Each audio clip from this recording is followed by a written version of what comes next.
নমস্কাৰ, মোৰ নাম চাওৰ হেমন্ত কোঁৱৰ। মই চাও চেংৰেঙৰ এজন মৌলং। এইটোক চেংকং বুলি কোৱা হয়। চেংকং মানে দেওঢোল। এই ঢোলটো এছিষ্টেণ্ট DC আছিল প্ৰাক্তন ৰিটায়াৰ্ড ডক্টৰ নগেন হাজৰিকা। তেখেতে 99 চনত ইয়ালৈ আহি তেখেতে সপোনত দেখিছিলে গছডাল আমাৰ 2 কিলোমিটাৰমান ভিতৰত থকা ৰিজাৰ্ভত।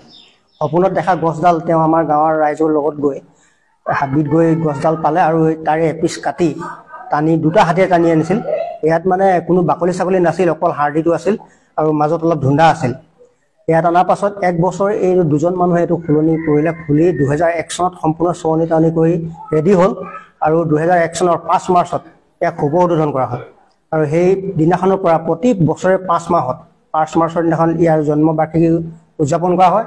আৰু এই জন্মৰ বাৰ্ষিকীত লেনদনলৈ পাং পাতি মানে পূজা দিয়া হয়, যিটো বানফি কৰা হয়। আৰু সেই লেনদনৰ বানফিৰ দিনাখনে ইয়াক বজোৱা হয়, যাতে আমি লেনদনলৈ জনাওঁ যে আপোনাৰ আমি পুলি পোৱালীসকল আমাৰ পৰিণাতিসকলে আমি ইয়াত সুকলমে আছোঁ, ভালদৰে আছোঁ।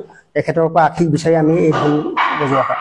আৰু কেতিয়াবা কোনোবা যদি ডাঙৰ বেমাৰ আজাৰ হয়, দূৰ দূৰণিৰ কোনোবা বহু লোকে আহি ইয়াত চাকি বাতি দি তামোল পাণ আগবঢ়াই ঢোলটো বজোৱা হয়। আৰু অন্য কামত মানে বজোৱা নহয়। কেতিয়াবা আমাৰ খুব আনন্দিত কিবা আমি ভাল কাম সফল হৈছোঁ, তেতিয়া এই ঢোলটো বজোৱা হয়। আৰু বিশেষকৈ ইয়াৰ গুণাগুণটো হ'ল কি, এই ঢোলটো বজালে মানে প্ৰায় বৰষুণ আহে, বৰষুণটো পৰে আৰু দিনটোত।